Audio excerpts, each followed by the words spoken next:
नमस्कार। तेल सॉन्ग के अपार सफलता के बाद खेसारी भैया के साथ यामिनी सिंह का एक और गाने का नाम है उधार और कल के डेट में ही रिलीज हुई है। एक 24 घंटे में ही 2 मिलियन व्यूज गेन कर लिया है और 4 नंबर पर ट्रेंड कर रहा है। लेकिन गाने में जो हीरोइन है ना, नेहा राज ने गाई है, बहुत अच्छी है, लेकिन हीरोइन के नाम पर वही मुटकी यामिनी सिंह है जिसके पास टैलेंट के नाम पर बस ये है। क्या बोला तूने? दोस्त एक इंटरेस्टिंग की बात बताए, खेसारी भैया का ट्रेंडिंग सेक्शन में 6 गाने एक ही साथ में ट्रेंड कर रहा है यार पूरे इंडिया में, मतलब किसी ने ऐसा नहीं किया। लेकिन पावर स्टार पवन सिंह तो ब्रांड है, उसका एक ही गाना आया है पांचे के नाचे आइया, एक नंबर पे ऐसा खुट्टा गाड़ा है ना कि उसको कोई हिला ही नहीं सकता है। लेकिन खेसारी भैया के 6 गाने मिलकर भी पावर स्टार पवन सिंह के एक गाने को नीचे नहीं ला पाया। इसके पीछे रीजन जानते हैं? इसके पीछे कोई रीजन नहीं है बल्कि पावर स्टार पवन सिंह का आवाज ही सुरीला है।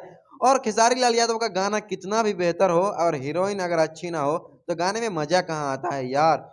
पवन सिंह के साथ डिम्पल सिंह का जोड़ी कैसा लग रहा था, और यहाँ पे यामिनी सिंह और खेसारी भैया का जोड़ी लग रहा है जैसे कि हाथनी के सामने चूहिया। और दोस्त विवादित सिंह को कितना दिन और खेसारी भैया गाने में काम कराएंगे, देख देख के बोर हो चुके हैं। और दोस्त यामिनी सिंह और खेसारी भैया के जोड़ी के बारे में, और खेसारी भैया के 6 गाने ट्रेंडिंग पेज पर ट्रेंड कर रहे हैं और पावर स्टार पवन सिंह का एक ही गाना जो कि बहुत दिन से एक नंबर पे अपना खुट्टा गाड़ के रखा है, इसको लेकर आपकी क्या राय है आप हमें कमेंट सेक्शन में बताइए।